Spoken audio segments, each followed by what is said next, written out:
Some places hold their secrets tightly, they are etched into the soil, carried on the wind, and washed clean by the rain, leaving behind only questions.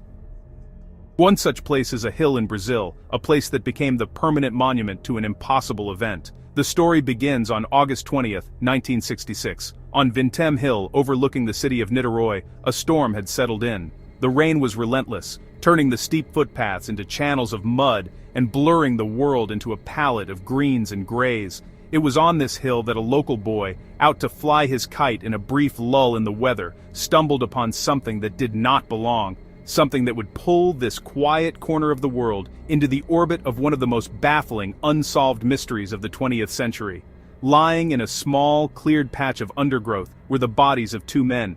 They were arranged with a strange, almost ceremonial precision.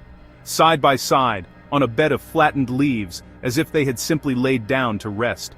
They were dressed impeccably in formal suits, a stark contrast to the wild, muddy terrain. Over their suits, they wore brand new waterproof coats, but it was what they wore on their faces that transformed the scene from a tragedy into a riddle.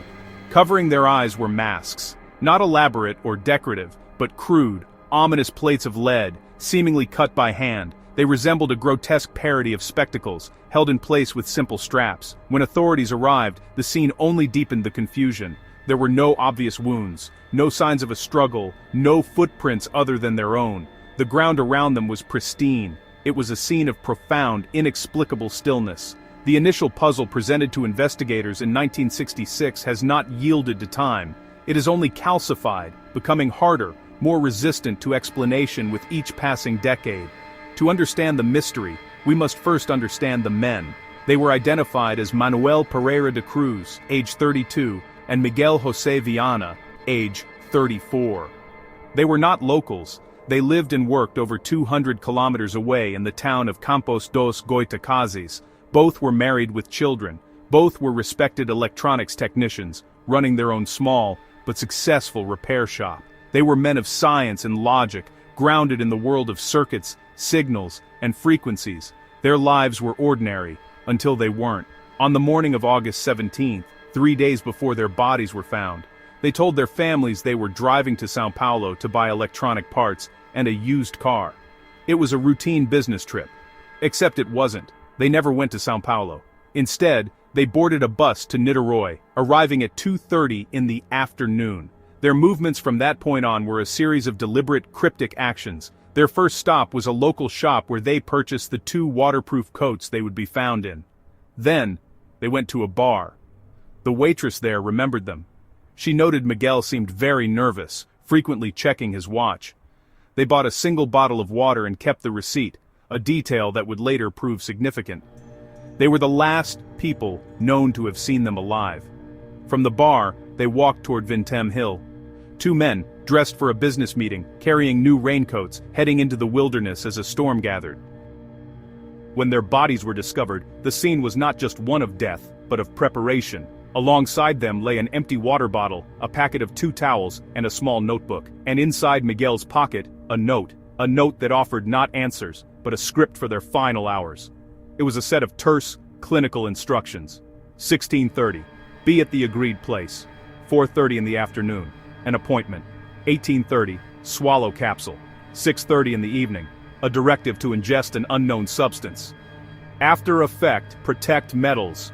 A cryptic precaution against an anticipated outcome. And finally, wait for signal mask. The last step in a ritual that ended in death. Be at the agreed place. Did they have a rendezvous? With whom? Or what? The formal suits, the precise timing, it all points to a meeting of grave importance. And then there are the masks, the element that gives the case its name and its enduring strangeness. Lead is a dense functional metal. It blocks radiation, gamma rays, X-rays. It is a shield. But these were not helmets designed to protect the brain. They were simple, crude faceplates, designed only to cover the eyes. Why? The note says, protect metals and wait for signal. The most logical, if unsettling conclusion is that they were expecting a signal of immense power.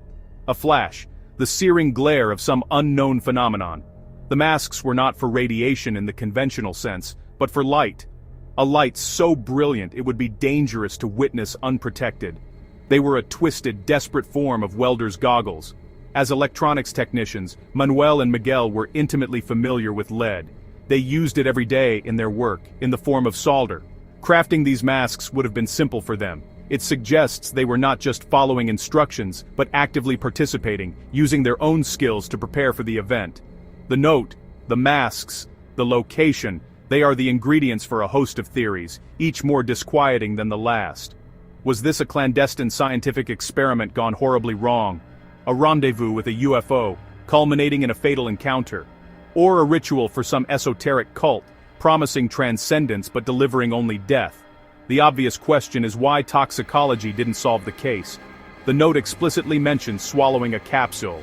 But here, the mystery finds another layer of defense. The bodies lay undiscovered for 3 days, exposed to the heat and the rain. By the time they reached the coroner, significant decomposition had set in, rendering the internal organs unsuitable for reliable testing. The forensic technology of 1966 was limited. A fast metabolizing poison, a sophisticated barbiturate, or an impure substance could have broken down completely, leaving no trace for the equipment of the day to find. The capsule, whatever it was, had vanished, and so we are left with the artifacts, the suits, the masks, and a note that reads like a countdown to an appointment with the unknown. We are left with the image of two men of logic and electronics, who followed a script that led them to a remote hilltop. They lay down, shielded their eyes, and waited for a signal that either never came, or one that came and took the truth along with their lives. The lead masks case remains a cold, radiating scar on the landscape of the unexplained. On that hill, the rain continues to fall, and it keeps its secrets well.